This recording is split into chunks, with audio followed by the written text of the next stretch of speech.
Will I earn money? Is it risky? There are so many questions that usually come to mind when we think about startups. Okay. In between, there might be some Q&A instructions and quiz session in between. Please feel free to use the meeting chat and raise your hand if you have any doubts. Okay. So to start this session, the first thing is going to be a question. Now, I would like to know from few volunteer students if you know what a startup is. Anybody? In any language you can talk. You can talk in English, you can talk in Tamil or any other Indian language. No restrictions.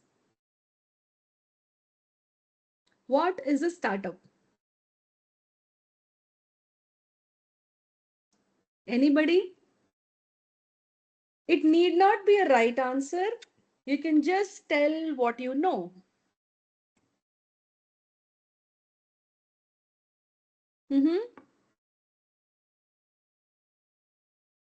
The silence means everybody knows. What do I take it? Hello. Am I audible?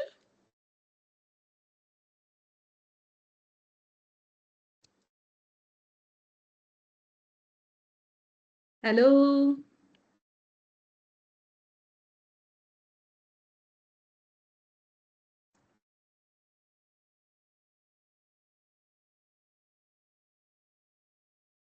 Ma'am, it's an initiative idea to begin a business. Okay, very good. What more?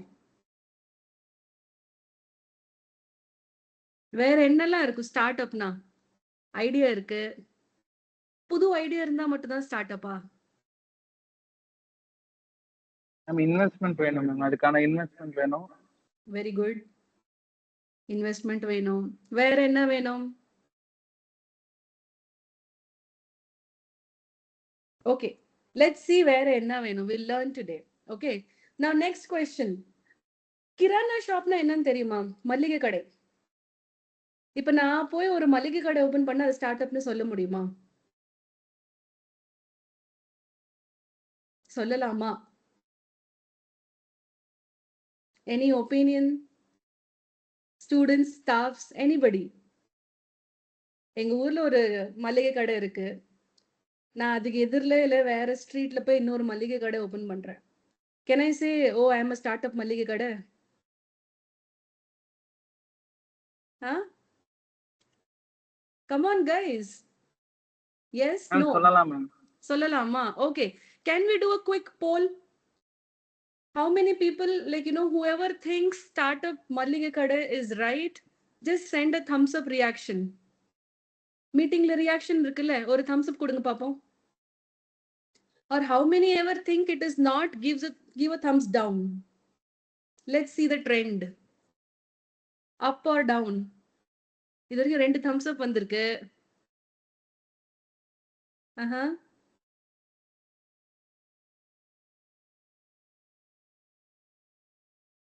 Okay, only 2 thumbs up. So I'm assuming everyone else says no, it's not a startup.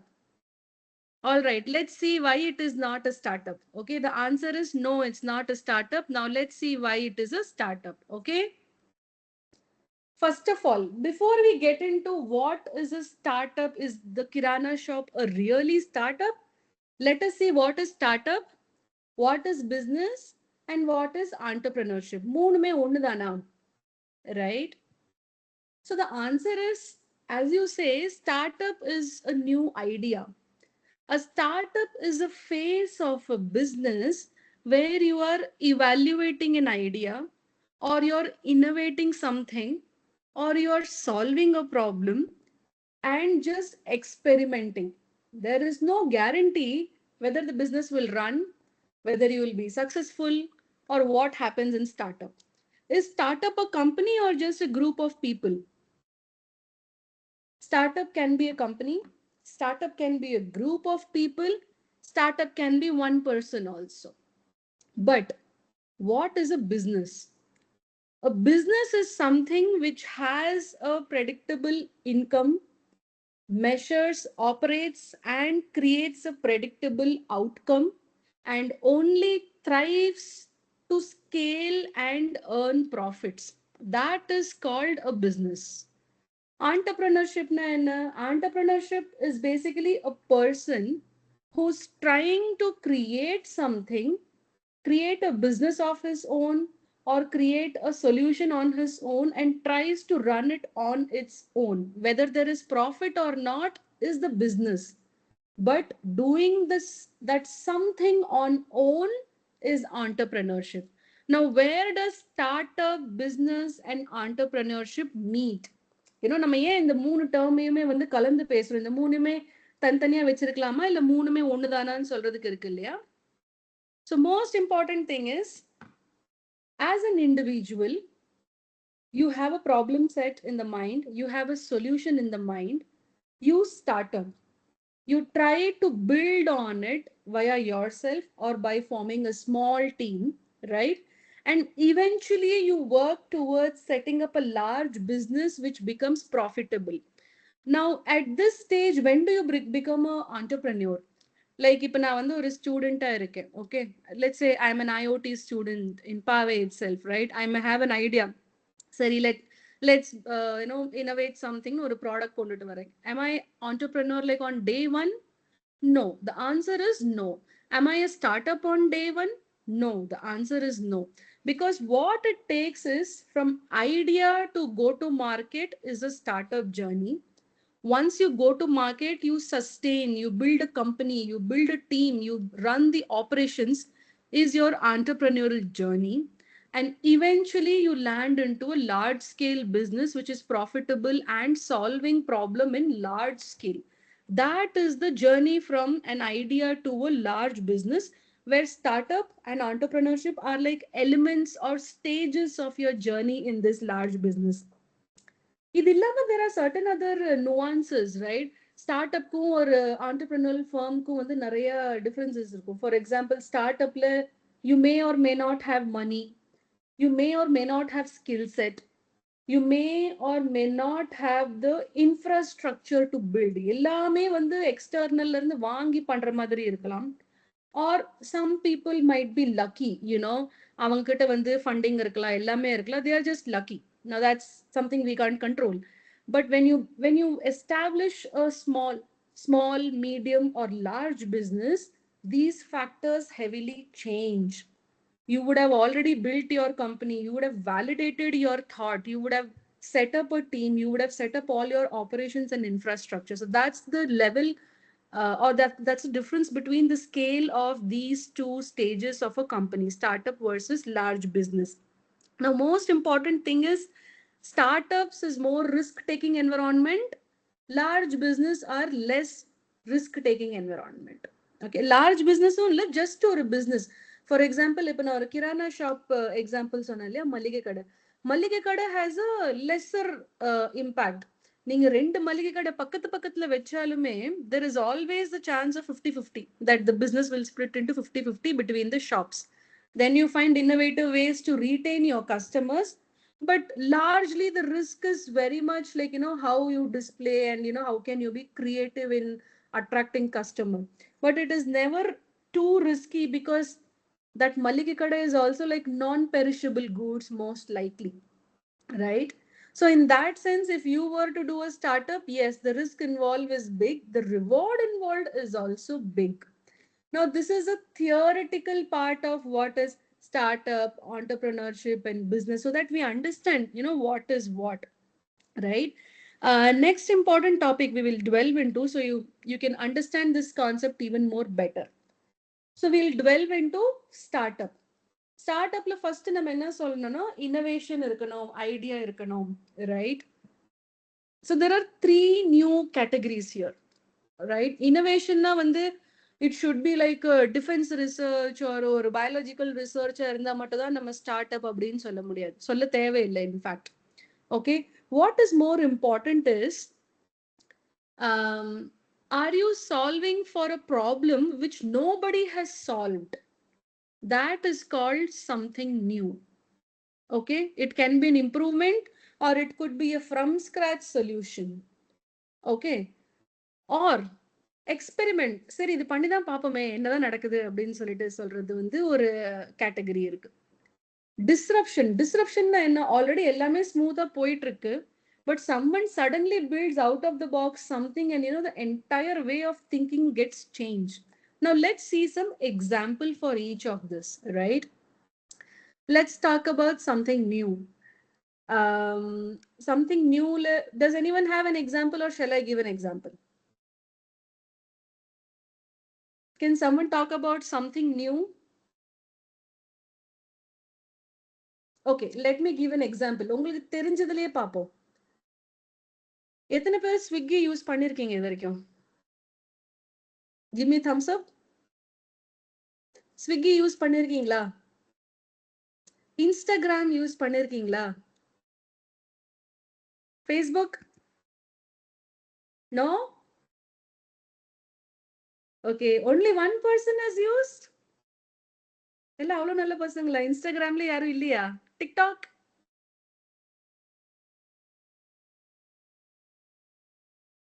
Or chat on the, like, just put a message, yes, no, if you can't do a thumbs up. How many of you are using Instagram? See, உங்க staff எல்லாம் வந்து உங்களை பார்க்க போறது இல்ல இன்ஸ்டாகிராம்ல. It's just a start. Do you know or not know Instagram? அவ்வளவுதான். Yes, no? Guys, come on. I think unless we participate, you can never really understand what it is, because the session is designed to be interactive. Only if you open up, you'll understand. நிறைய companies இருக்கு மார்க்கெட்ல. Google பண்ணா 10,000 company வரும். அதுல start up எது, business எது, எது வந்து innovative start up, technology start up. To be able to understand, you need to participate today. So can you put a yes if you are using Instagram on the chat? And I'm sure your staffs are not going to do anything about it. It's nothing related to college. Swiggy or Instagram? No? Okay, one. Just one? Come on, we have 91 people. What about the rest 90 people? And if you're not using, put a no. Let's see how many we are getting. Instagram, Swiggy, Facebook, Zomato, Uber, Ola.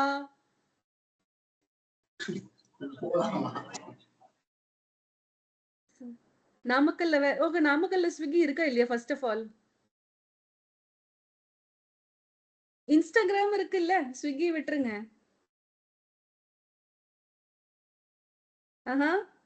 Just 5 people. Come on, we need more participation. Okay, all right. So I'll switch to the topic, right? Something new. இப்போ ஸ்விக்கியோட model என்ன? நிறைய restaurants இருந்தது மார்க்கெட்ல. But we getting ready, going to the restaurant, buying and coming was always a pain. ஐயோ வண்டி எடுத்துட்டு போகணுமே, நடந்து போகணுமே, அங்க போய் கியூல நிக்கணுமே, பசிக்குது உடனே சாப்பாடு வேணுமே, என்ன பண்றது? There are so many problems that customers had. There are so many problems like these individual users had sitting at home. So என்ன பண்ணாங்க? ஸ்விக்கி மாடல் கொண்டுட்டு வந்தாங்க. Like, நீங்க வராதீங்க, நாங்களே சாப்பாடு கொண்டுட்டு வந்து உங்களுக்கு கொடுத்துறோம். Just be comfortable and eat. What is the consequence of it? Don't worry, but this is what the business model is. How many of you know the predecessors of Swiggy? ஸ்விக்கிக்கு முன்னாடி இருந்த ஃபுட் டெலிவரி ஸ்டார்ட் அப் பேரை சொல்லுங்க பாப்போம். Swiggy and Zomato recently ரொம்ப viral ஆச்சு. There are companies who were selling food online before Swiggy. Does anyone know? Pizza, yes, Domino's Pizza, one very good example. Food truck, I think, yeah, in a way they were going to a locality and selling food, but they were not delivering to their houses. But Domino's Pizza, yes, that's a good one. Has anyone heard about this very initial brand Food Panda? Like 2010, 2012. அந்த மாதிரி நீங்களாம் அப்ப சின்ன குழந்தைங்களா இருந்திருப்பீங்கன்னு நினைக்கிறேன். So it's called Food Panda, one of the predecessors of Swiggy, who was into business in India, and then over time they could not sustain the operations. Swiggy, Zomato, like Uber Eats, avangala appuram vanditaanga.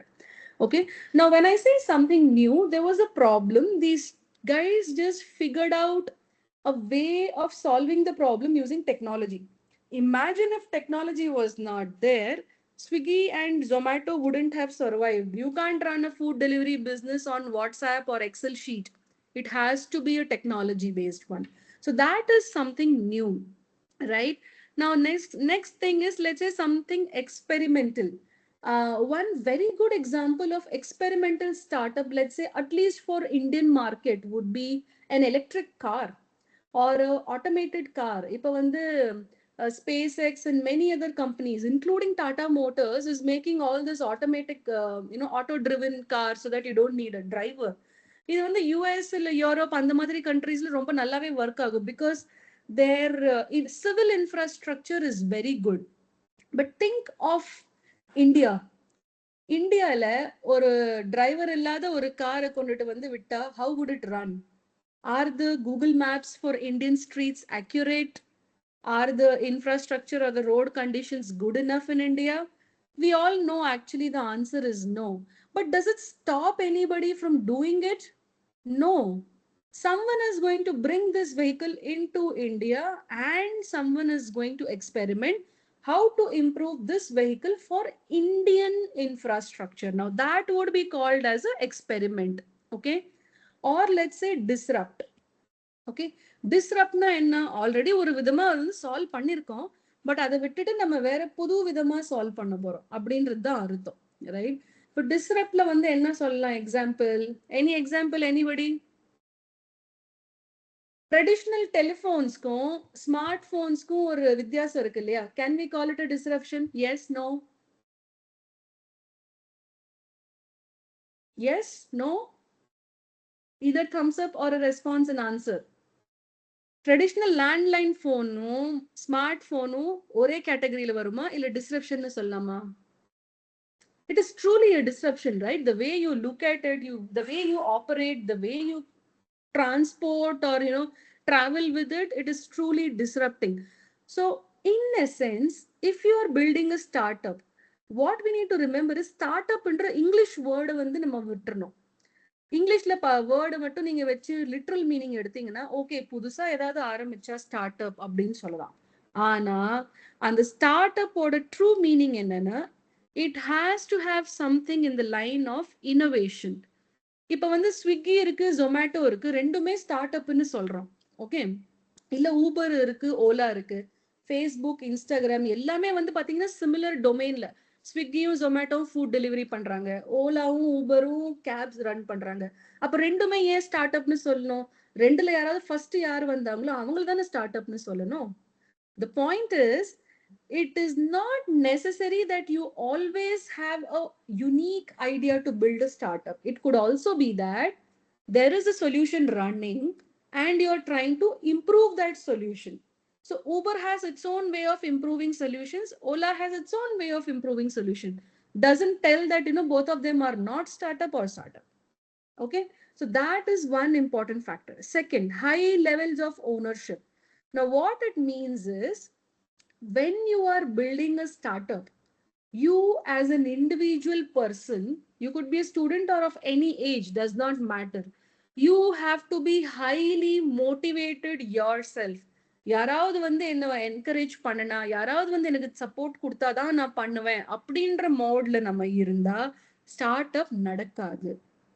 What you need, யாருமே எதுவுமே கொடுக்கலனா நானா செஞ்சு காட்டுவேன் அப்படின்ற ஒரு mentality, self confidence or ownership is most important. Because when you find a startup of your own, there will be ambiguity. You don't know how to sell, you don't know how to raise money, you don't know how to validate your idea, you don't know how to communicate with public, let's say, right? You may not know hundreds of things. That makes everything around you and the company vague. So you have to have highest ownership so that you will reach out for support. You learn from industry people, you learn from your staffs, colleagues, friends, seniors, family, or anybody, and you find your own way. Hence, without highest level of ownership, building a startup is not worth it. You have to keep experimenting and ask yourself, am I motivated? Will I do?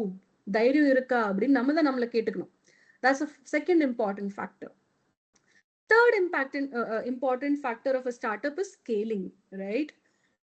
Technology இருந்தா மட்டும்தான் ஸ்டார்ட்அப்பா, இல்லைனா startup இல்லையா அப்படின்னு கேட்கலாம், right? My answer to it, see, people may have different answers. My answer to this question is, you do not just need technology to start up. It can be an innovation, let's say in the space of arts. இன்னைக்கு வந்து let's take an example. பெயிண்டிங்க்கு வந்து இன்னைக்கு cloth painting இருக்கு, canvas painting இருக்கு, glass painting, acrylic colour, oil colour, இந்த மாதிரி நிறைய வெரைட்டி இருக்கு. Okay, now let us say we bring in a new form of paintings made with mud, rock and wood. இது வரைக்கும் இருக்கிற பெயிண்ட் மெட்டீரியல் எல்லாமே பாத்தீங்கன்னா chemical compositions. But let us say I launch a startup and say that with the leaves and stone and sand, I have made organic colors and it has zero chemical. Can I say it's a startup?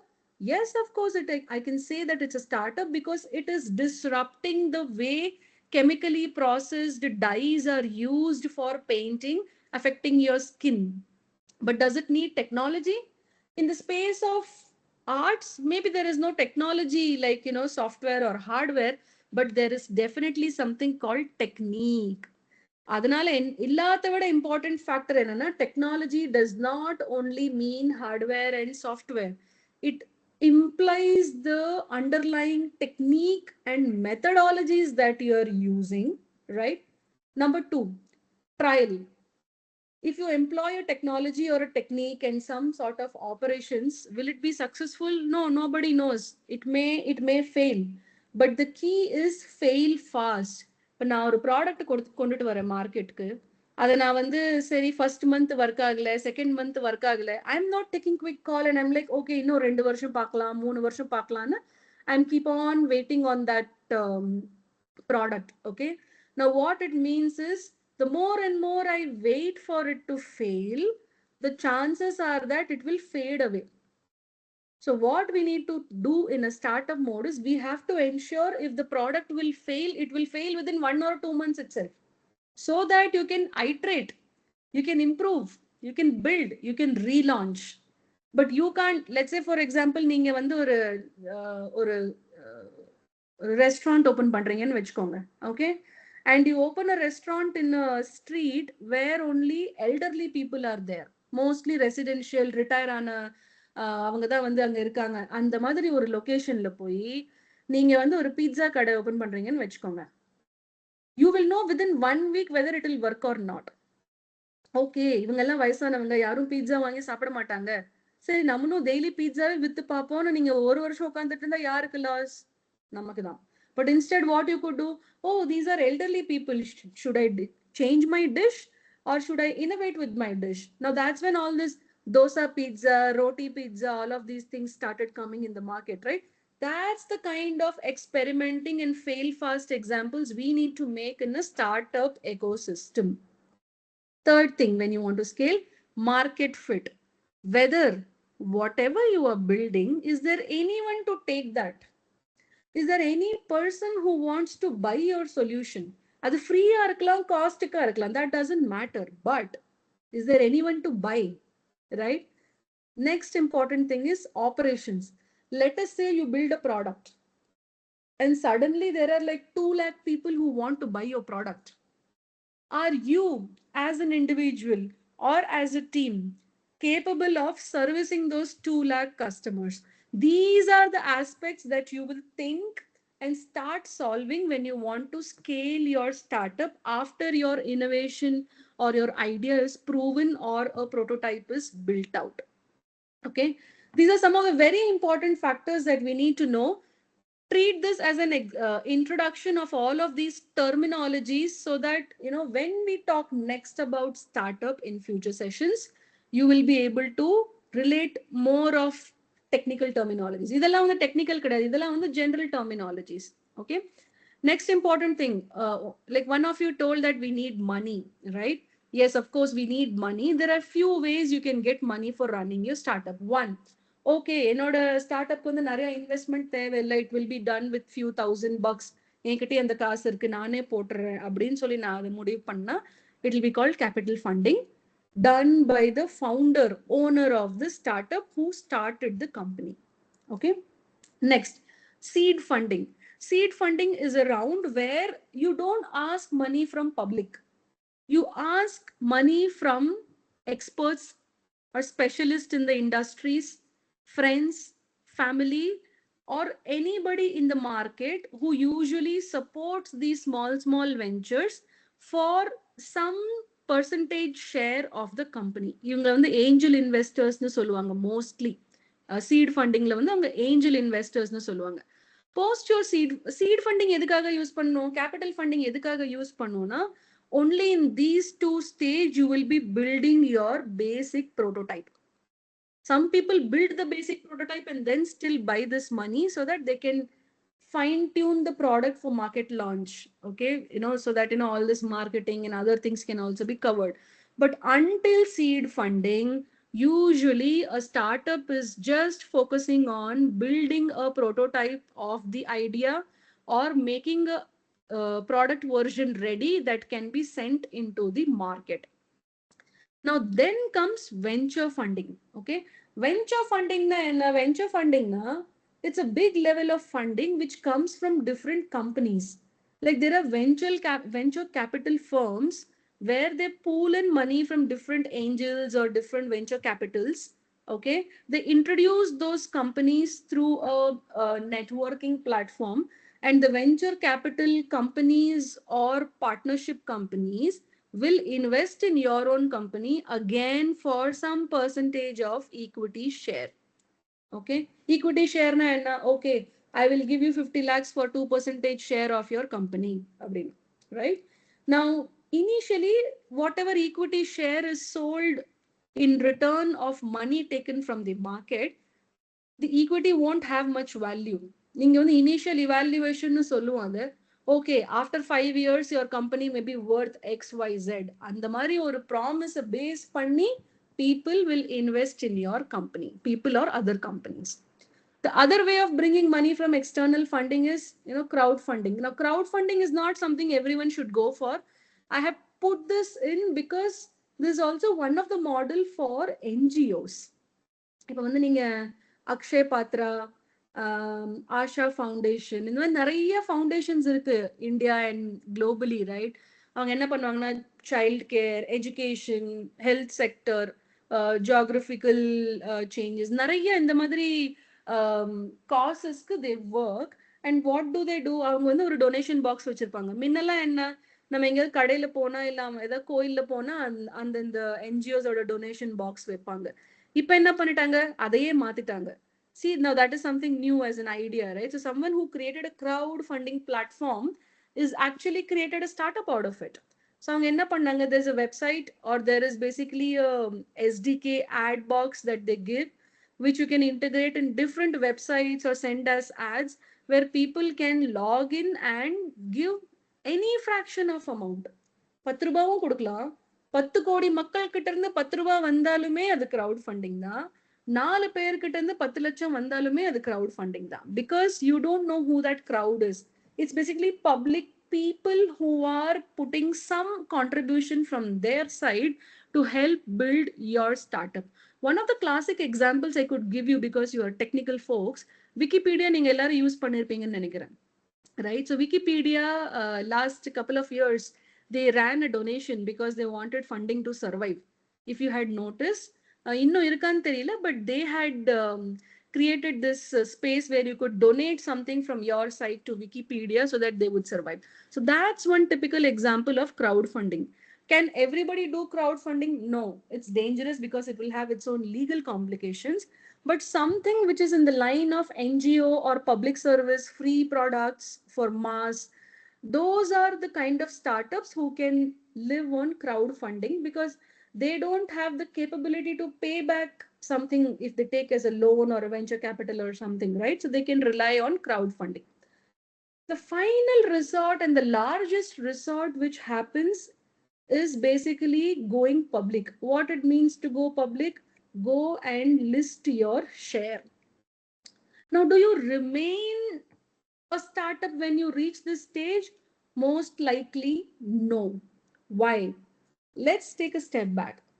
We said that you first do a startup, then you become an entrepreneur, and then you become a large business. So when you are going to go into public sector, you will become a public limited company. You would have spent at the least, I'm saying on an average, 7 to 10 years with your startup. You would have grown the same startup product for 10 years before you would have gone into public. Now, is it needed that everybody does 7 to 10 years? No, it's not needed, but that's a general trend. Because without being in the market for 7 to 10 years, if you go and list your share, nobody is going to even know you. How much marketing you have done, how much profits you have done, all these factors will determine how you go public and what will be your value of each share when you go public. இப்போ நீங்கள் எடுத்த உடனே okay நான் என்னோட company வந்து share மார்க்கெட்டில் list பண்ணுறேன், இன்ஃபோசிஸ் மாதிரி என் கம்பெனிக்கும் அவ்வளோ காசு வருமா ஒரு ஒரு ஷேருக்குன்னா? No. Answer is no. You might even not have any buyers of your share. Hence, when you go public, it is utmost important to create a brand awareness and very strong market footprint. அதாவது மக்கள் உங்க product எல்லாரும் வாங்கலினா கூட பரவாயில்ல, ஆனா இப்படி ஒரு product இருக்குன்னு தெரியணும். இல்லனா மக்கள் உங்களோட ஷேர்ஸ்ல இன்வெஸ்டே பண்ண மாட்டாங்க. Let's take some examples. இப்போ வந்து Godrej or some Hamam or Hindustan lever இந்த மாதிரி பிராண்ட்ஸ் வந்து பப்ளிக் லான்ச் பண்ணும்போது people will understand their companies. ஓ இவங்க வந்து இந்த சோப் தயார் பண்ணாங்கல்ல, இவங்க வந்து இந்த இது தயார் பண்ணாங்கல்ல அப்படின்னு மக்களுக்கு தெரியும். But let's say a very new brand, let's say Tamil Nadu or new brand it's coming up. I think it's a Chennai based startup. It's called Sweet Karam Coffee. I'm hoping you may have heard. If not, you can just Google. Sweet Karam Coffee என்றது ஒரு சின்ன snack shop. ஆனா என்ன, online only snack shop. They sell through different supermarkets, they do direct courier, and they became famous because one, they have traditional recipes. Number two, they started doing global delivery. அதாவது இங்க இருந்து US அனுப்புறது, UK அனுப்புறது, அந்த மாதிரி global delivery பண்ண ஆரம்பிச்சாங்க. Okay, so இவங்க திடீர்னு போய் இப்போ ஒரு நான் என்னோட ஷேர்ஸ் லிஸ்ட் பண்றேன்னு சொன்னா nobody even know sweet Karam coffee to that extent. Like they would know Godrej or HUL or any other, even Swiggy, Zomato are well known in India over sweet karam coffee, right? So before you go public, you have to build on your brand and ensure that people know you. Otherwise, your stocks will not be valued. Now, these are some of the important things you might have to make a note or you will learn as you build your startup. Now, let's take some more interactive steps because I think it's all theoretical for you. Okay. Next, I have one question. Should a startup have a unique idea always? No. The answer is it should solve a problem. That's it. It need not be that it is okay ஒரு புது rocket launch பண்ண மாதிரி தான் startup, right? Okay, next, it's a quiz section and I want maximum participation, not 4-5. I'm going to read out the question. I need to know how many people say yes or no. Is a pizza stall a startup or not? Can someone in the audience please count the answers and this thumbs up that we may get for answers? If you say yes, put a thumbs up. If you say no, put a thumbs down. Or you can write yes or no in the chat. Can I have a volunteer, please?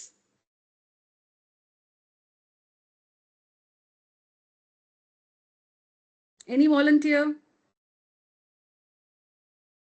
Or if Manikandan sir, you could help find a volunteer.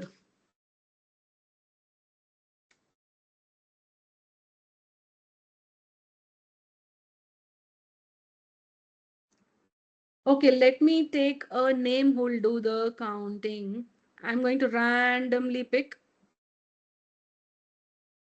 Naresh Gupta. Naresh Gupta N. Would you please be a volunteer for the session? Hello. Kids, can you hear me? I'm hoping you're hearing me. Hello.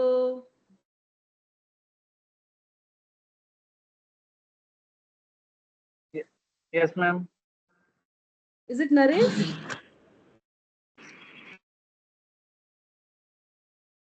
Hello. Okay, the first question is pizza stall a startup or not?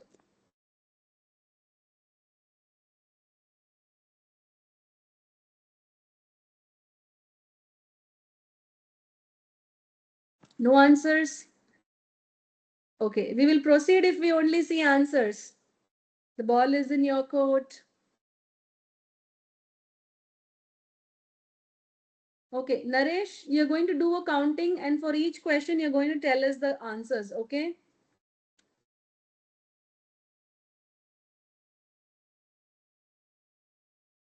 Okay, before we move on to the next question, Naresh, could you tell how many people say yes, pizza stall is a startup?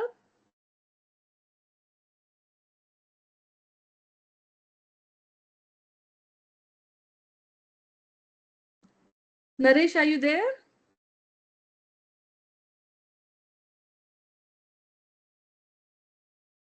Hello.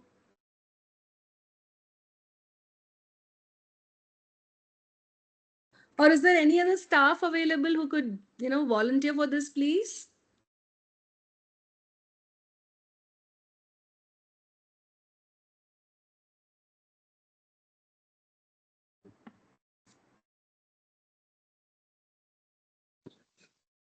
Ma'am, three Ma'am, 5 students years. say startup, ma'am. Okay, three students say yes, and out of what 91 student, everyone else is keeping quiet, which we will assume as no. And to be honest, majority wins. Pizza stall is not a startup. Why? Because unless you are doing any innovation on it, pizza stall is not a startup. So given that it's a general pizza stall, I have not put any custom innovation like, okay, a dosa pizza center or, some other thing innovatingly happening in pizza. No, pizza stall is not a startup. Vitamin gummies. கேள்விப்பட்டிருக்கீங்களா vitamin gummies னு? I want to know how many of you think vitamin gummies shop is a startup or not. Please thumbs up or write yes on the chat. And guys, let's make it quick because I think we'll lose a lot of time if we are not responding, right? And we need to wrap this in next 30, 45 minutes.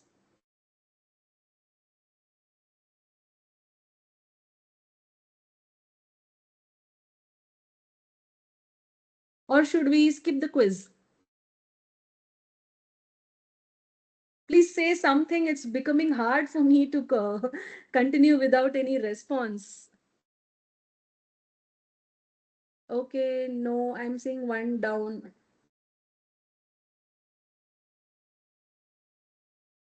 Okay, I think because the responses are not coming, we'll skip the quiz and go to the session so that at least we can cover the session.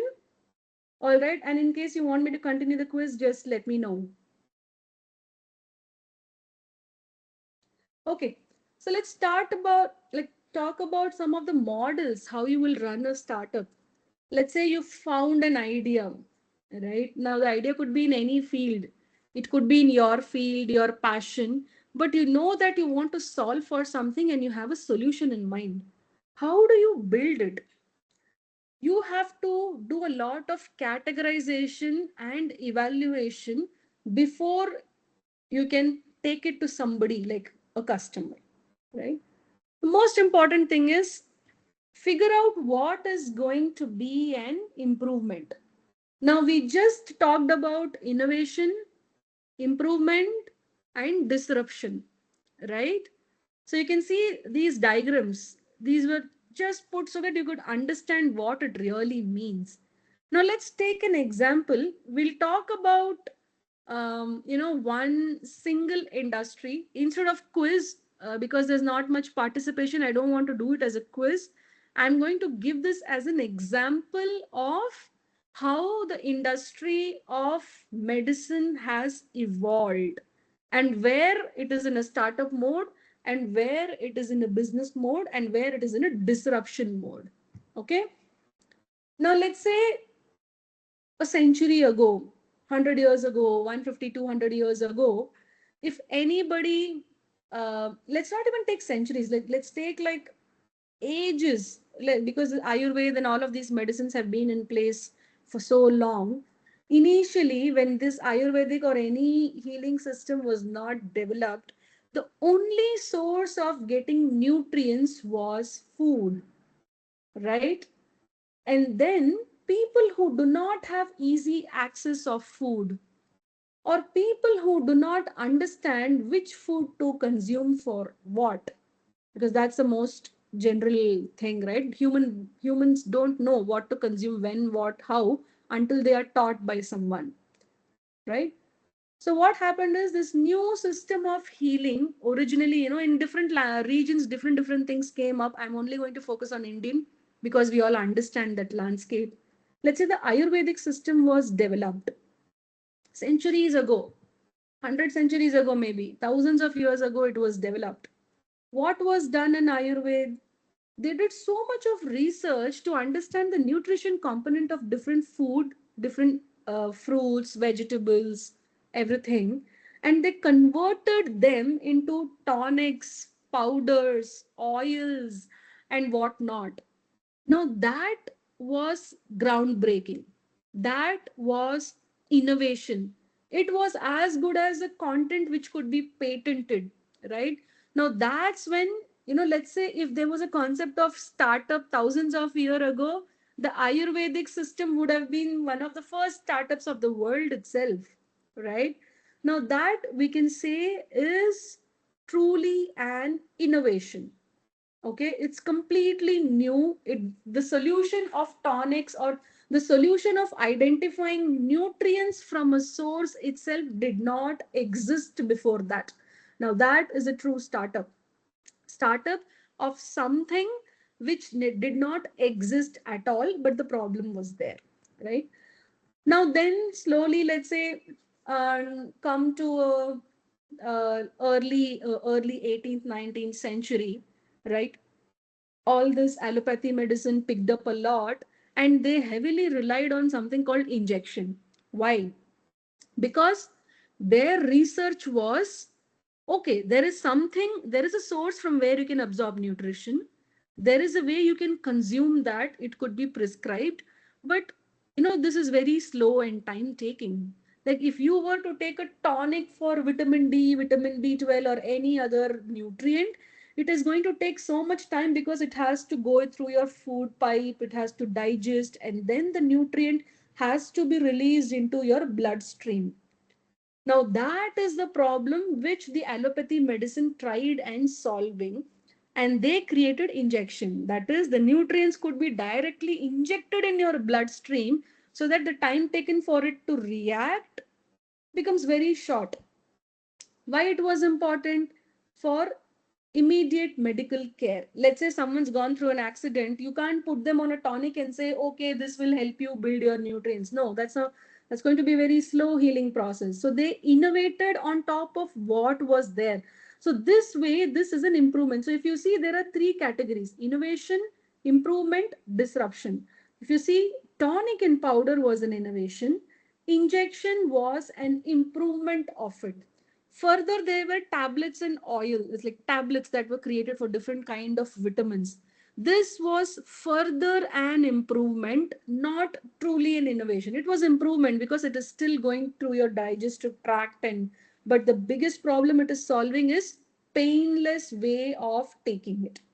Fast and painless way. Why? What is the difference between tonic powder and tablets?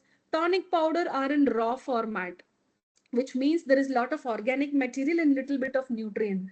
So you have to eat lot of powder or a lot of tonic to be able to get some level of nutrition. But you can't eat tonic powder like your food, right? You have a daily dose of it. But tablets were concentrate forms which were painless and easy to take for people. Now, again, on top of this, people innovated, improved, and brought serums and oils. You might have seen in all of your cosmetics or different medical products that it will say vitamin E serum, C serum, or vitamin pills, right? And in the same space, they invented something called gummies. right? Gummies are nothing but jelly kind of toffees which are infused with vitamins. Now, what happened? Tablets are difficult to take, they smell, some people cannot take it. So they converted the tablets again into serums, oils, and gummies. Again, it's a improvement because it is only controlling the taste palate aspect of it. Now, then comes vitamin patches. I'm not sure if you have heard. Vitamin patch is something like it's a sticky patch. You peel and just stick it to your skin. Leave it for, let's say, 5, 6 hours or 8 hours. The vitamin will get soaked into your bloodstream through your skin and immediately be absorbed. Now, this is something that is called as disruption. Why? Because from here to here, what happens is there is zero pain, there is zero tension of taking too much in quantity, there is zero tension of taste, there is zero tension of cost. So patches, vitamin patches are called disruption because they solved the problem which all of these guys tried solving in one shot, and has become the most easiest way of taking up nutrients from your source food. Now this is a journey, or these are the different impact models that your startup can rely on. Now you have to think, where does your idea fall? Is it an innovation that is the solution doesn't exist at all? You can go apply for a patent. Are you in that bucket? Number two, like, oh no, the solution already exists in the market, but I am trying to make a better version of it to solve some other problem in the existing solution. That is improvement. Disruption. Okay, everyone is like, for example, in case of vitamins, everyone is taking vitamin by eating or poking into your bloodstream. Why even do that? Let's just directly give it in the skin so that it will absorb. The next level of disruption in this industry could be like, what if the vitamins are emitted as rays? That's the level of thought when you think about disruption. It has to be completely off. Nobody has thought about such a thing. Imagine you get a bulb, it's called vitamin bulb. You switch on the bulb and you sit under it. The vitamins will be converted into rays and transmitted into the body. Wouldn't it be a disruption? Right? That's the next level. So you have to categorize where does your idea fall. Number one step. Then comes number two. This is more operational wise important, but not needed on day one. On day one, what is needed for you is your idea. Will it work? How confident are you on your idea? Next comes, how do you make it work? How do you make it successful? Will it be failure? Will I earn money? How many people do I need? That is called a business model. Okay. So few of the business model, while there are many business models, some of the business models are, there's always an option called completely free model, so that you give your product for free to everybody and don't take money, right? For example, let's say you guys are an IIT student, someone in your department, let's say, builds a robotic pen to write exams. For example, a student simply dictates what to write and the pen will automatically write for you. Well, then that's like a disruptive innovation, assume. And let's say you build that product and initially you may or may not have customer. So you decide to give 50 pens for free to your department and say, tell your staff to give it to 50 students randomly in each exam batch so that your product is getting tested, so that you know whether your product will be liked by people or not. So that is called a free release, free launch, where there is no money, but most importantly, you gain feedback. You gain the knowledge about the usage. You gain to know about the bugs in your product. So next is we think about revenue streams. How do you make money come into your company? One is freemium model. Like for example, you give some of the features for free.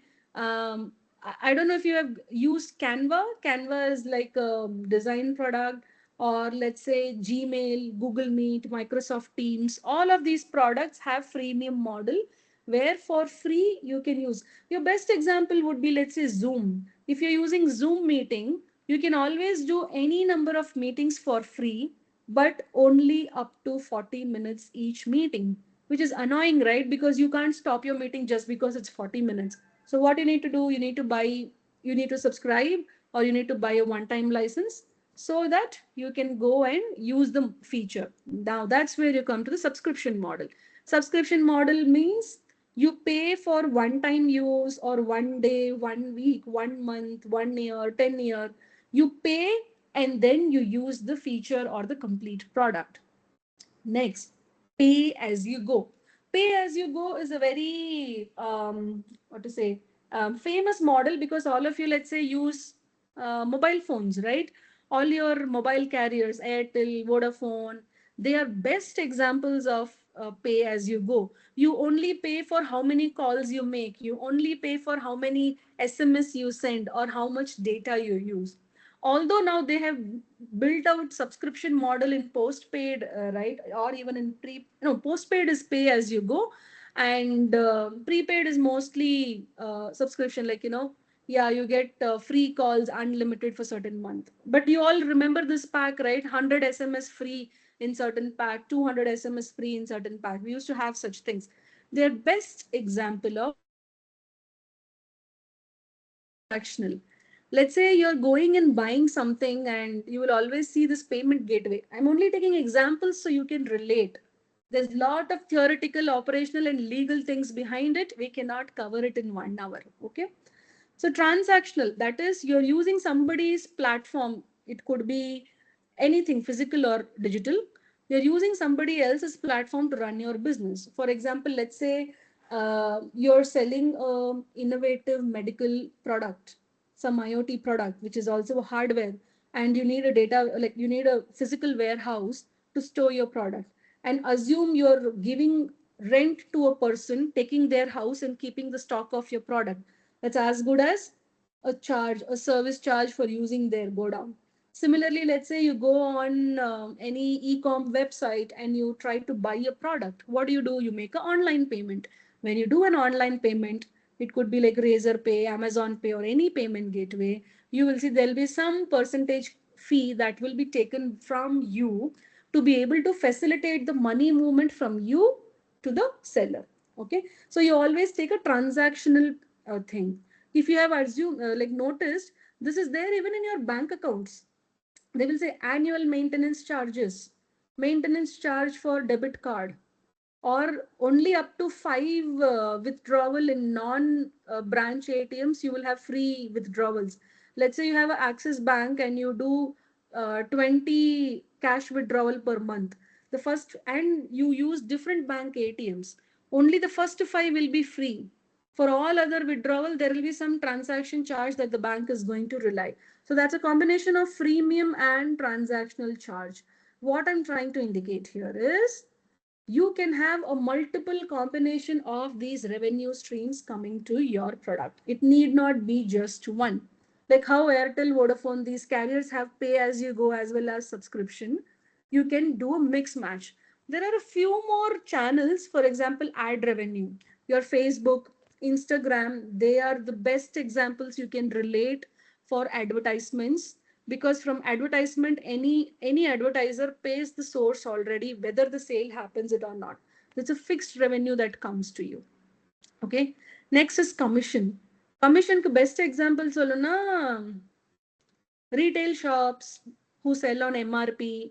நீங்க ஒரு Maggi noodle வாங்கினாலும் எம்ஆர்பியில் தான் நீங்க காசு கொடுத்து வாங்குவீங்க. சின்ன கடையில் வாங்கினாலும் சரி, ஒரு பெரிய சூப்பர் மார்க்கெட்ல போய் வாங்கினாலும் சரி. But the shop owner or the wholesale guy is a person who's buying it from manufacturer for a lower cost, keeping a cost in between and selling at MRP. Now that is a commission model. Direct to customer, there is no middleman. You're directly able to sell your product to customer, but it's a very costly affair and not happens without technology. Imagine if you were to go buy Maggie from Nestle India directly, how will you buy? It's not possible, right? At least for in case of Maggie, it's not possible. But let us say you want to get your Gmail account. You don't need to go to anybody. You directly go to Google and get your Gmail account. Now that is direct to customer based on your product and delivery. If Nestle has to deliver Maggie packet to everybody themselves, they will spend a lot of money on setting up Maggie shops or doing a lot of couriers, which is not at all viable. But for someone like Gmail, no, they don't have to do anything. They have technology, right? So that is why direct to customer works for Google over Nestle, right? There's no middleman in between, so there's no commission that you're giving. The cost of the product can be less. You can better reach out to market and control the pricing as a business. Next is franchisee. Franchisee is a known model that, you know, all your Domino's pizzas, gold shops like all this Malabar Gold, AVR Gold, all of these kind of shops. What are they? They are franchisee. So what do they earn? They share a percentage on business model. I mean business profit. And there are different ways, not just franchising. There are different things. For example, some people will say, okay, I'll create leads for your product and give you. You just give me 10 rupees per lead. Someone will say, don't worry, I'll keep your product in my website or my shop and sell it for you. And for every sale, you give me a percentage commission. There are different kinds of agreements that can happen between the partner and the startup owner itself, but it's all like, you know, business partnership and franchising model. Now I'm talking about only 8 models over here, but there are many other models in the market that you can experiment. What does it mean for you here, right? What it means for you is you should understand each of these models and figure out how all you can monetize. The same product can get money from multiple of these revenue streams. And I want to give a very good example, particularly in the field of IoT, and it's a recent news as well, and it will expose us to a few more concepts on revenue streams. So all of us know Android OS and iOS, right? They are basically for from Android Google, iOS from Apple, right? So in China, they had this OS called Harmony OS. And today in the field of IoT mobile, you will see that there are many applications which when you install on your phone, you can control lot of things like light, fan, door, curtain, vehicle, so many things. Of your fridge, washing machine, robots, your machinery, temperature, water levels, so many things have happened already, right? In different sectors, regardless to count more. Harmony OS was originally built on Android, but they always had a goal to have a OS of their own without relying on Android. So recently in Huawei, they did a major campaign where people shifted from Android phones to Harmony OS. Anyone has any point? No? Okay, I'll just continue. All right. So recently, this move has happened where they want to move out of Android OS to Harmony OS. But what was the disruption in this process? Why should I take Harmony OS? Let's say I'm a Chinese person, and simply because Harmony OS is done in China, should I shift to Harmony OS? That was the prime question everybody had in mind. And there was also a lot of geopolitical drama. I don't want to get into it, but I think there was also a lot of influence from the government and localites to adopt Harmony OS. But let us say if the Harmony OS is not good enough as Android, or is just a replica of Android OS, will I, as a user of mobile phone, migrate to Harmony OS? Right? The simple answer is no. So what did Harmony OS focus on? Harmony OS, yes, it did focus on its core technology to build its own microkernel and all of those bit. But Harmony OS has very deeply integrated IoT into their device, making it very compatible to IoT and launching many IoT apps on its own. For example, you want to control your car, open the door of the car, you want to do anything else, all these small IoT applications, They packaged everything into one OS where you don't have to, find IoT apps from different vendors for basic jobs for equipments in the Chinese market. That's where they did a disruption, that they broke the user pattern. Users were having to search different apps for different applications, different app providers, different level of bugs, support, quality, user experience. Now they inbuilt a lot of these IoT apps in their OS, which means their service provider is only Harmony OS for all those apps.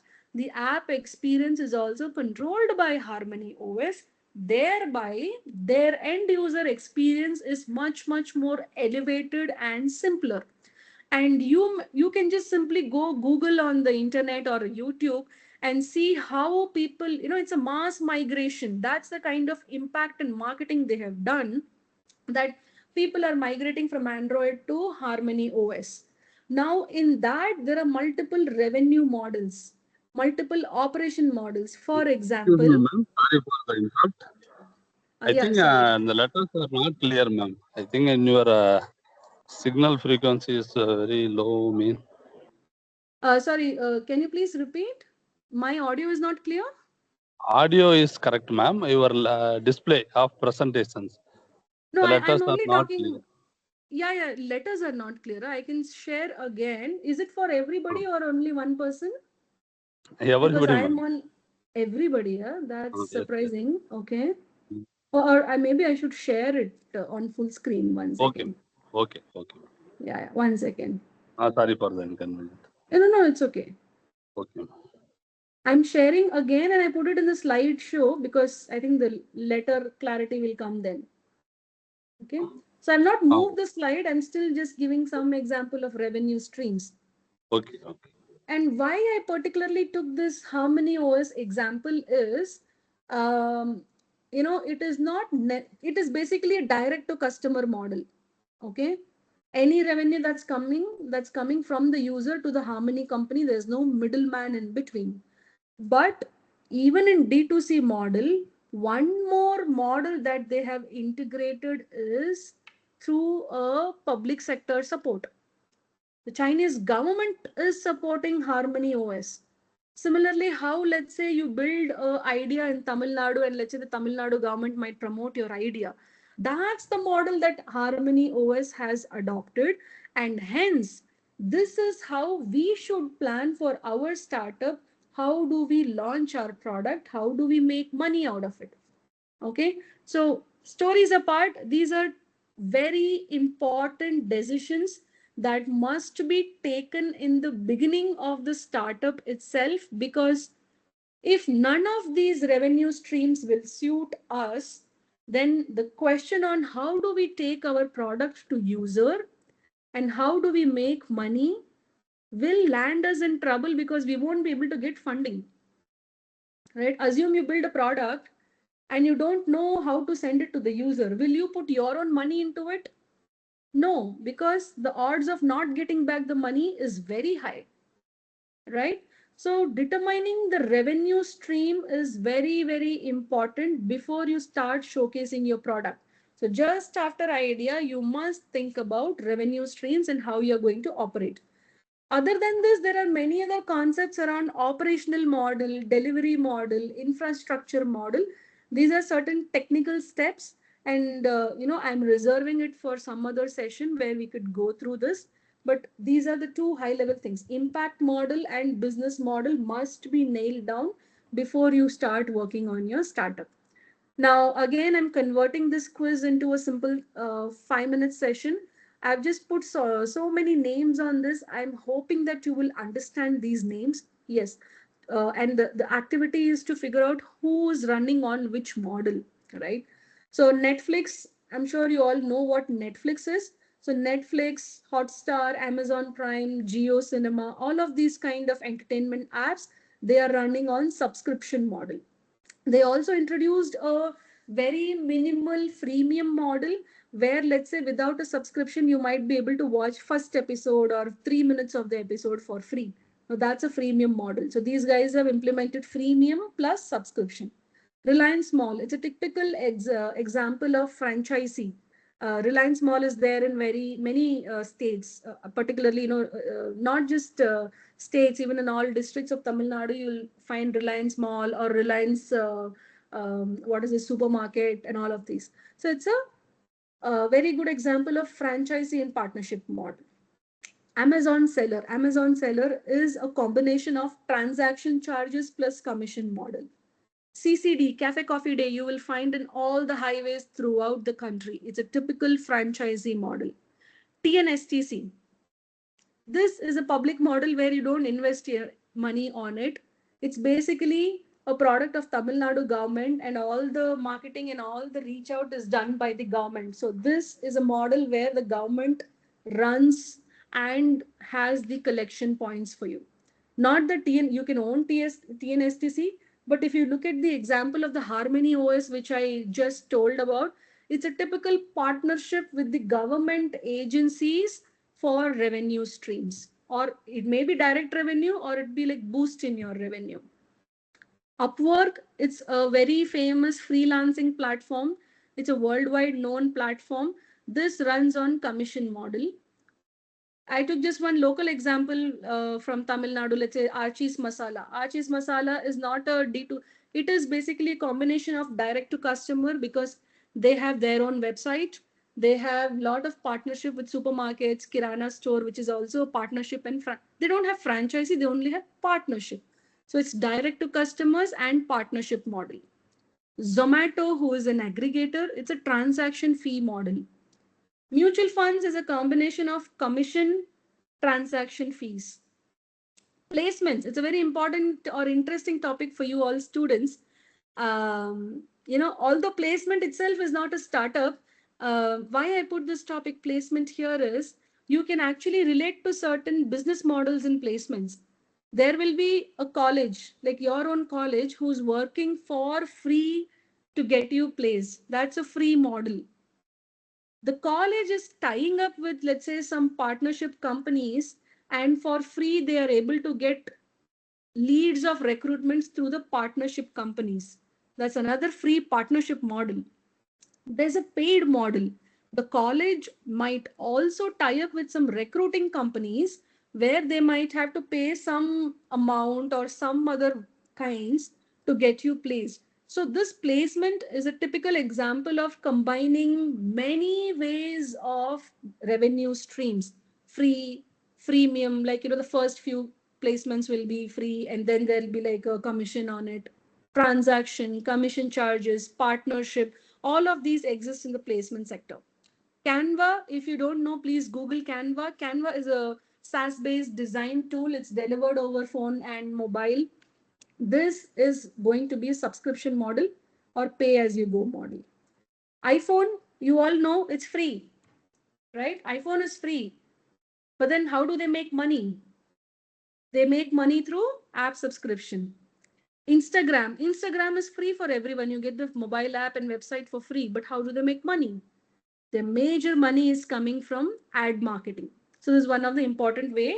So how do these people, when they were startups, how did they think about money making? Was the experiment, and to relate to our business models.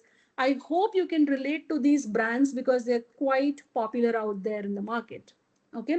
So if you want, I can pause here if there are any questions, or I will continue further. Please stop me if there are questions. Okay. So now we saw what are the two important things to build a startup: idea and business model, right? Well, there are many other things that you need, but these are the most two important things that you need. So how do you build a startup? Okay, let's say you found an idea, you found the impact model, you found the business model. The next step is you have to sit and build a prototype of your idea. It could be something simple or it could be time taking, like you build or research for 1-2 years. Time is variable to the idea. Also, money. While you are developing a prototype, you might be able to put money from your own pocket or raise the money from the external market, or the chances of you getting better money from market are high if you have a prototype. let's take an example. I was just telling, right, in the Vijay TV Startup Singam program போயிட்டு இருக்கு. Uh, uh, I think Colors or Sony TV has this Shark Tank India, big hit, right? Such shows. From there, what you can learn is all the people who come there have actually built a prototype of their product, have done some amount of sales, and they have been profitable, and then they are coming to raise more money. So they are coming there at venture capital stage. When you are at a seed stage, my personal suggestion is build the prototype with as less money as possible. Don't build the entire feature that you envision in your idea. Right? For example, let us say Swiggy. If Swiggy was to start up today, how should Swiggy dissect their work? இப்போ ஸ்விக்கியில் வந்து Swiggy Instamart இருக்கு, grocery delivery பண்ணுறாங்க. Swiggy Jenny இருக்கு, courier service பண்ணுறாங்க. Plain Swiggy இருக்கு, which will only do food delivery, right? Swiggy community is there, Swiggy wallet is there. There's so many features in Swiggy. இது எல்லாத்தையுமே one ஷாட்ல build பண்ணா the amount required to build that is huge, which means you will be forced to go to the market and take money for higher interest or higher equity percentage. Okay. Now, what typically people do is they take the core functionality. The core functionality of Swiggy is food delivery app. So the first step would be, if you are a developer, if you can build it yourself, do it. If you're not, it's okay. Hire someone, get it done, but be closely involved on how it is getting done and what your idea is. Sorry? I'm hearing someone speak, but I couldn't get it.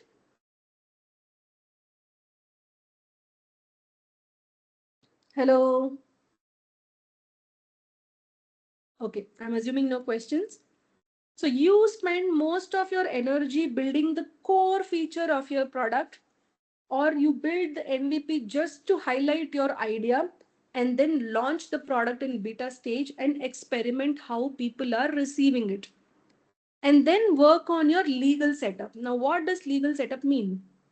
Are you 1% company, 10% company, 20 people company, big company? It all comes from here. Initially, when you're a startup and you don't have anyone helping you, the recommendation is you go build a firm called sole proprietor firm. That is, you yourself are the owner, you yourself are the employee. You can hire up to 10 employees and still run it as a sole proprietor firm, because less legal complication, less taxing, less paperwork, less declaration. But let's say initially itself you are a team of 5 to 6 people and you want to hire another 20-30 people, build the company and build it like a proper private limited company. Go for private limited registration or partnership company. Let's say 2-3 friends of you become you just become co-founders and you want to launch a company. Partnership is an easy way because there'll be less legal paperwork, but private limited would be a better approach if you are ready for the legal work around it. I'm not going to discuss the legal paperwork here, but I'm available for any consultation after the session. You could reach out to me on my email or through your staffs if you would like to understand how sole proprietorship, partnership, a private limited company, or even a NGO. If you want to run an NGO, a startup can also be an NGO doing service to people, right? If you would like to do any of these legal work, you could always reach out to me for a consultation session and I'll help you out. The next step is finding the market. Who will you sell it to? Is it your friends, family, college, customers? How do you reach them? Now, once you have all of these things, you will raise money. Now, this raising money can happen here also. Let's say for your prototype, you need to do some lab research or you need to buy some hardware for which you don't have money. You can raise money even here or after you have gone to market. And the last step is to basically scale your operations. These are the few steps involved logically or chronologically in building a startup. And what is the business or the future if you become a startup today? Should everyone sitting on this call become a startup founder? Answer is no. You become a startup founder if you have an idea, or you see a problem that you want to solve, or you just want to build something yourself, if you have these three things in your mind, you can become a startup owner. Is it safe? No, we don't know. It depends on the market condition. It depends on the idea. It depends on the efficiency of your operations and marketing. However, if you are not able to sustain your startup, what can happen? If you say, I put a very simple pie chart, I've done an equal distribution of this here because there is no guarantee of what can happen. You might be successful or you might become a specialist out of it. So, what can happen? You can remain as a startup founder. You keep on experimenting product after product until you find success. Or you found success in your first attempt and you became an entrepreneur. You scaled your business to a large scale, right? You can become an entrepreneur from there. Or let's say you are doing a startup and you are not able to sustain that startup. You could still find an employment out of it by joining any other startup in the founding team. You can become a co-founder, or you can become a founding engineer if you're an engineer, a founding product person if you're a product person, founding analyst. There are many different roles in the market today called under the founding team bucket, where based on your skill set and your capabilities, you can join a founding team of any startup and still contribute. You can become an employee. Now, what is the difference between an employee and a founding team? Both of them will draw salary. This guy will get some equity. This guy might also get some employment equity.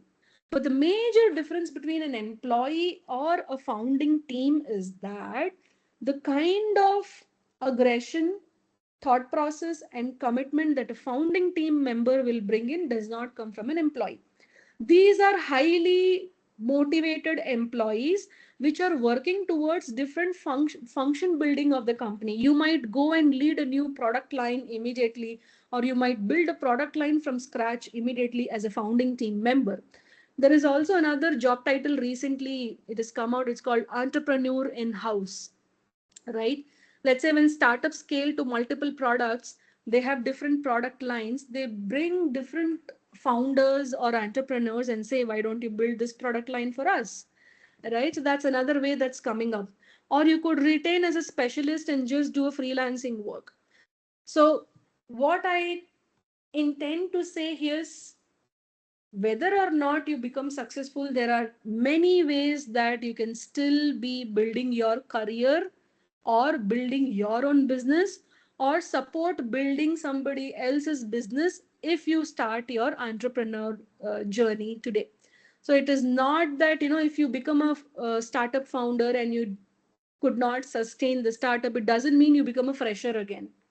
You become an experienced person and you have the ability to contribute in any of this slices of the circle. And trust me, the value of a founder who has attempted a startup is very high.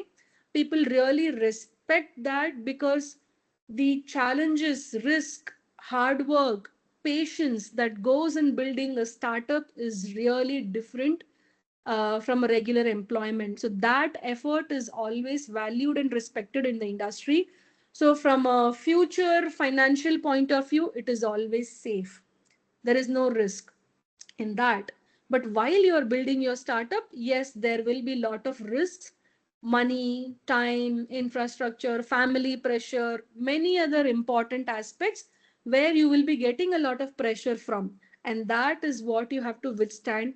There are many people who mentor startup founders through their experience. There are angel investors who will support you with money. There is a lot of infrastructure out there. So there's no need to worry that you won't get the support to build your startup. Only if you have few things with you. Okay. You have to be assured that you can do it. Number one, self-confidence. Be bold. Don't hesitate pitching your startup idea to anybody. Number three, you should be very sure that the idea that you are having is going to solve some problem. It's not that, okay, they are doing food delivery app, I'm also just doing a food delivery app. No, What is the problem with that food delivery app? What am I solving? Am I sure that this problem needs to be solved? Conviction in your own idea, and be bold enough and just do the work. What you will get is sometimes failure. Sometimes you might just exit and give the company to someone else, like, acquisition, or you will be successful. You don't know what's there in the store.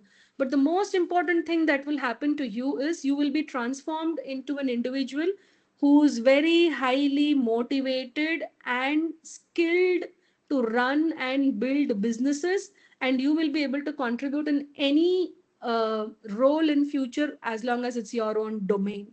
So that's the output that you will get by being a startup founder. Now, this is where I'll try to pause and see if there are any questions, because we're done with the sessions. And if there are any questions, comments, I'm happy to take that.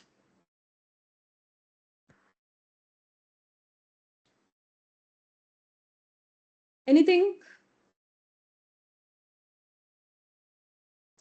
So, how many in the team want to be a startup founder? Do you have any idea in your mind? Is there any student who's doing a final year project or anything that can be converted into a startup idea? Anybody? I mean, you can use this forum as a way to pitch your idea.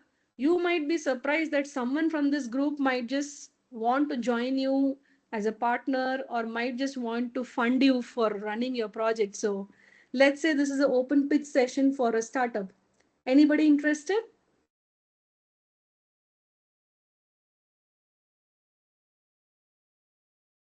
Okay, I'm assuming that you might need time for that. And you can always reach out to me through your staffs or directly via LinkedIn or email, and let me know if you will need any support for building the startup, be it your idea validation or operations or how to do the legal work, infrastructure, or anything. You could always reach out to me, and all the best to all of you. That's about it today.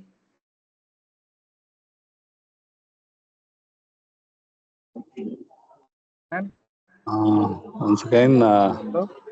on behalf of the CSA IoT department, I would like to thank to our chief guest. Will give you a wonderful session to each and every students.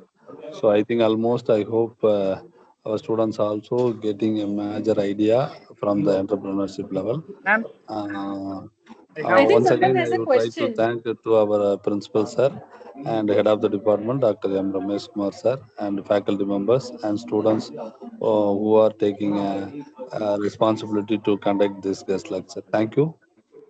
Now I Yeah, hand over the Manikandan session to sir. our vote of thanks session. Manikandan sir, I feel someone is having a question they called out. You might want Okay, to check. okay, okay, ma'am. Okay, Yeah. ma'am. Students, you may raise in your question.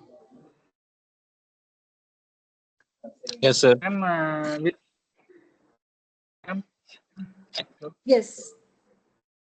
Ma'am, which are the best startup idea which have you ever seen in your entire life? Which is the best product I have ever seen in my life, huh?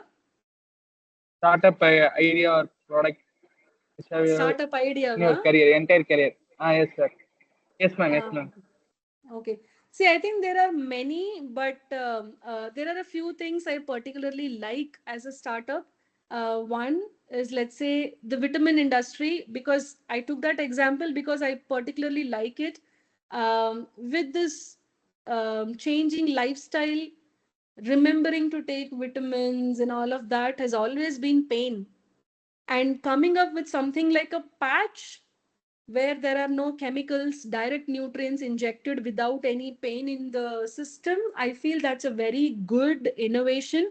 Although India is still not ready for such innovation, it's famous abroad, it's trying to come in India. I feel the patch system of taking nutrients is a very good startup in case of medical for common people. There are many other innovations, but I think for common use cases, that patcher was very interesting and innovative for me because of the ease and the benefits. And other thing, from a household point of view, I think innovations that happen for making household life easier, all these robotic innovations that happen, right? For example, you don't need to be at home. Your house will be spick and span by a robot by itself and self-programmed, timer controlled. Those kind of innovations are also, I like those kind of innovations. I instead of just saying the innovations that I like, I'll talk about some innovations that I don't like. And I think this is important for all of you to understand. Never make 2-minute instant noodles. It could be food industry, it could be a technical industry, it could be anything. Never harp on saying that everything will be cut short without realizing the damage that it might cause to the ecosystem. For example, Swiggy, Zomato, no, I don't like them.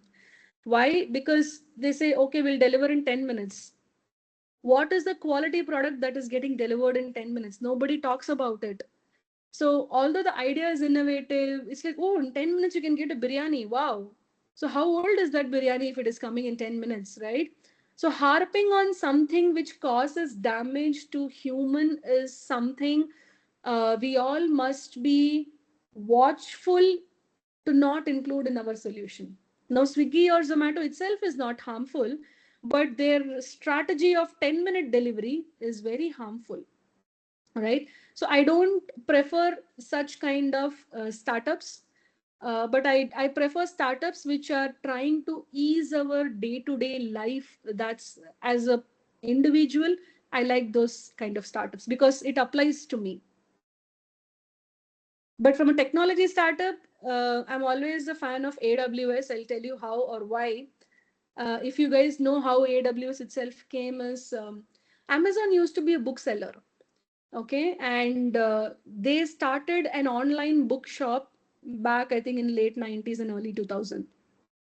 So what would happen is, particularly in the West, Christmas and Black Friday, these are some events where there'll be huge sales. So during such events, Amazon has to add more servers to their infrastructure so that their book selling app will be much more performing, like fast operations, it won't fail, all of that. But just after the season goes, the sale also goes. So it's a very famous story, by the way. Some of you might even know. So they had to always add servers and remove servers based on the traffic that is coming. And during those days, we didn't have the cloud way of doing things. Early 2000 and all, it was not famous, right? It was like late 2000, 2010 later when cloud became picked up a lot. So these people, what they did is, instead of onboarding, offboarding servers, they basically kept the servers. During the festive season, they used for themselves. During other season, they rented it out. Simply, they rented computing space. Now, if they had not done, if you see, it's a technological innovation how they rented, but it is also a process innovation that they brought in. And if that had not happened, the cloud innovation might have had a different shape. And they are the early innovators in cloud space. So I'm a fan of AWS. Yeah. Any other questions? Ma'am. Okay, Hi, ma'am. ma'am. Thank you, ma'am. You're welcome. Hello, Yeah, ma'am. Ma'am. Ritika. Ma'am, I create a startup idea. How to register of company, ma'am? Private limited. Okay. So your idea is ready. You have a product? Yes, ma'am. I Okay. create a Why do app. you want? Oh, you have an app. Okay. My question is, why do you need a private limited company? Yes, ma'am. No, my question to you is, why do you want a private limited Ma'am, company? private limited company. Register to private limited company, ma'am. But why? How I'm to asking, register? ஏன் நீங்க அதை register பண்ணணும்னு நினைக்கிறீங்க? Ma'am, Okay. convey to company registration, ma'am. How to fundraising. அது Some நீங்க sole details, ma'am. proprietor-ஆவும் பண்ணலாம் இல்லையா? So my suggestions to you, Yes, ma'am. private limited-ஆ பண்றது பெருசு இல்ல. Immediate-ஆ how much time and people will you need to finish your product? Yes, ma'am. இப்போ எனக்கு ஒரு 2 பேர் தான் வேணும், நாங்க ஒரு 2-3 பேர் வச்சு இந்த ப்ராடக்ட் பில்ட் பண்ணி ஆப் லான்ச் பண்ணி பார்க்கலாம் அப்படின்னு நீங்க நினைச்சீங்கன்னா, my suggestion is don't do a private limited at this stage. ஏன்னா Okay, பிரைவேட் ma'am. லிமிடெட் பண்றதெல்லாம் ப்ராசஸ் எல்லாம் ஈஸி தான். I will tell you how to do Ministry of Corporate Affairs there are certain steps. I can send you those things. Or if you want an auditor support, usually, it's best to link with an auditor who will help you do this. And it's not very expensive. நம்மளே பண்ணணும்னு நினைச்சா நமக்கு வந்து நிறைய we have to learn lot of audit related things. Okay, which we can learn and I can help, but my suggestion is do sole proprietor. Very simple. You can do it yourself. Ministry of Corporate Affairs, login, register, done. ஏன்னா sole proprietorல உங்களுக்கு company taxation வராது. Soul ப்ராப்பரேட்டர்ல ஒரு புது pan number வராது. நீங்க வந்து உங்களுக்கு individual pan number எது வருமோ அதே பேன் நம்பர் வச்சு சோல் ப்ராப்பரேட்டர் பிசினஸ் ரன் பண்ணலாம்.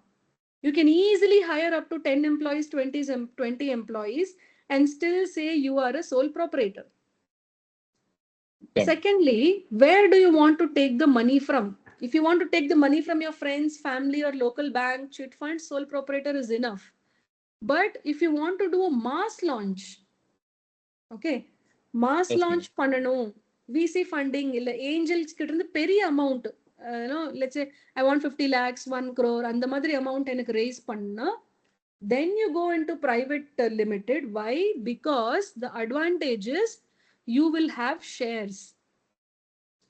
Private limited போகும்போது உங்களுக்கு ஷேர் கிடைக்கும். அந்த ஷேர் percentage கொடுத்து you can buy money from market. இதே பேங்க் லோன் ஃப்ரெண்ட்ஸ் ஃபேமிலி கிட்ட இருந்து காசு எடுக்கிறோம்னா you don't need private limited. It will be like less complicated work for you. So if you want, we can have a one-on-one consultation. I'll help you. I still need to understand your product app idea. அது என்ன, எப்படி scale ஆகும், mass லான்ச்சா, mass ஃபண்டிங்கா, அதெல்லாம் பொறுத்து I can suggest. Okay, ma'am. Okay, yeah. Thank you. Welcome. Sorry, Ritika also had something to say? Yes, ma'am. சொல்லுங்க. Ritika, third year IoT, ma'am. My question is, what are some common mistakes entrepreneurs make, ma'am? Common mistakes, right? Yeah. One of the most important things which people fail to do is fail fast. This is one thing I was telling in my presentation also, that if you have utmost conviction in your idea and it's still not working, people get emotional. ஐயோ இது இவ்ளோ நல்ல solution ஆச்சே, இது ஏன் work ஆகல, இன்னும் கொஞ்சம் வெயிட் பண்ணுவோம் சொல்லி they keep on pushing. One most important thing is to split your emotions out. When you are launching a product, split your emotions out. The idea may be too good, very good, excellent. But if people don't want that product, it's not the right time. Simply, let's take an example. நம்ம ஊர்ல கிராமத்துல ரோடெல்லாம் எப்படி இருக்கும் நமக்கே தெரியும். மண் road இருக்கும், இல்ல எல்லாம் உடைஞ்சு போய் இருக்கும். அங்க போய் நான் வந்து ஒரு ஆட்டோமேட்டிக் வெஹிக்கிள் இல்ல எலக்ட்ரிக் வெஹிக்கிள் இதெல்லாம் கொண்டு வந்து போடுறேன்னு வச்சுக்கோங்க, இல்ல ஒரு ஸ்போர்ட்ஸ் காரை வந்து டிப்ளாய் பண்றேன்னு வச்சுக்கோங்க. Although the idea of sports car is too good, எவ்வளோ ஸ்பீட்ல போலாம் நீங்க, ஆனா நம்ம ஊர்ல நாமக்கல்லே வச்சுக்கோங்க, ஒரு கிராமத்துல கொண்டு வந்து ஸ்போர்ட்ஸ் காரை டிப்ளாய் பண்ண முடியுமா? பண்ணணும்னா என்ன பண்ணும், அச்சா கவர்மெண்ட் ரோடு எப்ப போடுன்னு வெயிட் பண்ணிட்டு தான் இருக்கணும். You will burn out. Okay, so most common thing that people do as a mistake is they get emotional and they stick to an idea if it doesn't work out. Number one. Number two, many times people are not clear in communication strategy. இப்போ வந்து நான் நிறைய start up இல்ல நிறைய கம்பெனிஸோட வெப்சைட்லாம் நான் பார்த்திருக்கேன். Mostly we are highly innovative team of skilled professionals solving digital problems for you. அதுக்கு என்ன அர்த்தம்? இப்போ நான் ஒரு கஸ்டமரா ஒரு வெப்சைட் எங்க இருந்து எனக்கு ஒரு பேர் கிடைச்சது, ஒரு லீடு கிடைச்சது, அங்க போறேன். ஓ நீங்க வந்து மொபைல் ஆப் பண்றீங்களா, வெப் ஆப் பண்றீங்களா, ஐஓடி பண்றீங்களா, இல்ல வேற ஏதாவது சொல்யூஷன் வச்சிருக்கீங்களா, HR deca, financial deca, wealth deca, இதெல்லாம் பேசாம we are highly motivated team of this that அப்படின்னு நம்ம jargon words யூஸ் பண்ணி அவங்களோட கம்யூனிகேஷனை டிசைன் பண்ணுவாங்க. So when that happens, you will see a very high drop rate. யாரோ ஒருத்தர் வந்து அங்க வராங்கன்னா அந்த போர்டுல என்ன எழுதிருக்குன்னே புரியல, யாரும் உள்ளே வரமாட்டாங்க. இப்ப இமேஜின் லெட்ஸ் சே ஒரு வெட்டிங் ஃபங்க்ஷன். ஓகே, அந்த வெட்டிங் ஃபங்க்ஷன்ல வந்து போயிட்டு instead of writing the bride and groom's name directly, From that village somebody is getting married அப்படின்னு நீங்க மொட்டையா நீங்க வெல்கம் போர்டு போட்டீங்கன்னா யாராவது இந்த ஃபங்க்ஷன் ஹால் உள்ள வருவாங்களா? Everyone will be confused. ஐயோ இந்த ஃபங்க்ஷன் ஹால்ல கல்யாணமா இல்ல வேற எங்கேயாவது? Have I come to the right location? You know, so many people get consumed in the fantasy world, and this is particularly happening in digital marketing, where they write a lot of fancy words, fancy images, and உள்ள என்ன பண்றோங்கிறது வெளியே வராம போயிடுது. So communicating very clearly and to the point to your user is another place where people make mistake, and hence people do not know how to use their product or whether the product is useful for them or not. எனக்கு தெரிஞ்ச இந்த ரெண்டு mistakes இது வந்து attitude wise. See, there will be many decisions that you will take as a startup owner. Sometimes it may fail. ஏன்னா எல்லாமே experiment தான். Sometimes it may fail, sometimes it might work. But consciously you have to work on your behavior. You are a highly motivated individual. You cannot go wrong in these two things. You cannot be emotional and working on something that's not working out for your end user. And you have to be very, very clearly telling people what you do in their language. இப்போ நான் ஒரு juice shop ஆரம்பிக்கணும்னா என்னோட கடைக்கு முன்னாடி juice ஷாப்னு தான் இருக்கணும். Oh liquid nutrient from fresh source அப்படி இப்படின்னு ஏதாவது எழுதுனேன்னு வச்சுக்கோங்களேன், அது ஜூஸ் ஷாப்னு யாருக்கும் புரியாது. So these are the two things I feel in terms of human attitude we should learn and have it within ourselves to be successful startup owners. I hope I answered the question. Yes, ma'am. Okay, any more?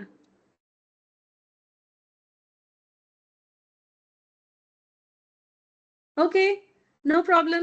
I'm always available through your department. You can reach out to me if you want to learn something, brainstorm. Yes. How do startup raise money and what are the best funding options? So இதுலயுமே நிறைய ifs and buts இருக்கு, but the most common way startups earn money is venture capital. That is, there'll be industrialists, people who run their own companies but have excess money which they want to invest in some other company and grow the money. Those are venture capitalists. Sometimes venture capitalists will also give money to your company simply because they're very excited about your idea or they want to partner with your company. So venture capitalist or partnerships are the two most important ways of raising money in startup.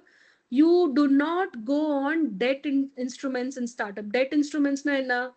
Loan வாங்குறது, interest பே பண்றது, இல்ல வீட்டை அடகு வச்சு loan வாங்கி start up build பண்றது, personal loan வாங்கி start up build பண்றது, இதெல்லாம் யூசுவலி ஸ்டார்ட் அப்ல பண்ண மாட்டாங்க, பண்ணக்கூடாது. Why? Because you are taking a lot of risk. You can't put your personal assets into that risk because your life become very difficult just in case it doesn't work out. And then as an individual, you will lose the motivation to do something further. So the best or recommended way is venture capitalist funding. Or if you find any angel investor in your network or somehow, angel investor na for short fundings, not big fundings, right? To go for equity based funding. Equity based na உங்க கம்பெனியோட ஒரு percentage share இன்வெஸ்டருக்கு கொடுத்துட்டு அதுக்கு பதிலா bringing in money is the best way for startup. There's no other easy way. You can also put a small capital from your pocket, but it has to be very small. நான் என் கையில 50 லட்ச ரூபாய் போட்டு product build பண்றேன்னா it's a big investment. Do I have that kind of saving? Not more than 15% of your savings should go into your startup, because rest 8 is for your life. Whether the startup works or not, you have to live, you have to eat, you have a family to care for. So not more than 15% of your savings should go into capital of building a startup. That's the recommendation I have.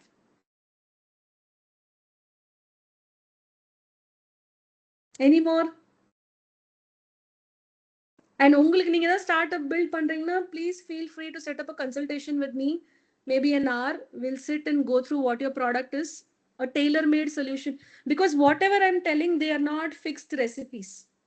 Every business, every model has different requirement and plans to be tweaked.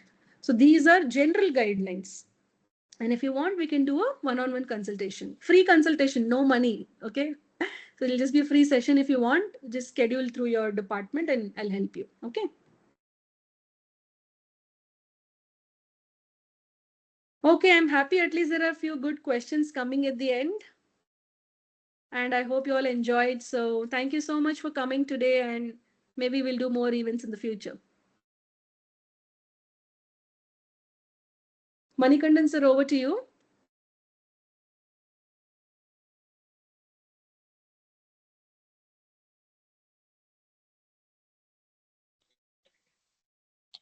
Thank you so much, ma'am. Thank you As for we having wrap up, me. as we wrap up this insightful session, it's time to acknowledge those who made it possible. To extend our gratitude, I now invite S. Ritika to deliver the vote of thanks. Good morning to everyone. With immense gratitude and deep appreciation, I stand before you to extend our heartfelt thanks for making this enlightening guest lecture on the startup ecosystem, entrepreneurship, and the future of business a grand success. It is truly an honor and a privilege to express our sincere appreciation to all who contribute to this remarkable event.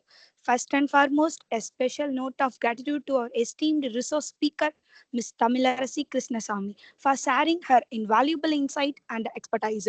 Your thought provoking perspectives have illuminated our understanding for the startup ecosystem, entrepreneurship, and the future of business. We are truly grateful for your time and wisdom. Thank you, madam.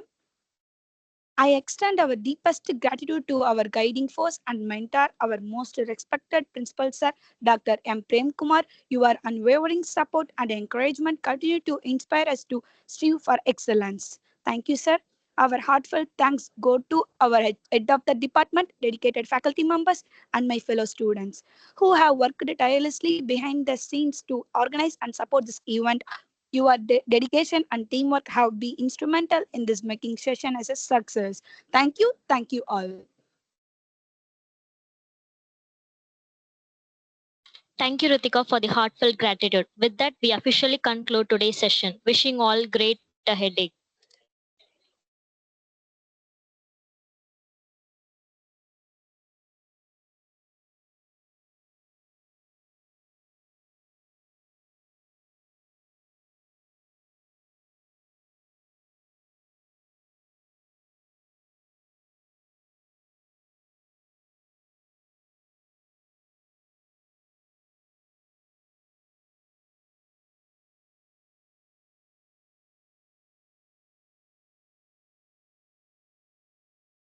Thank you, students. You all can leave now.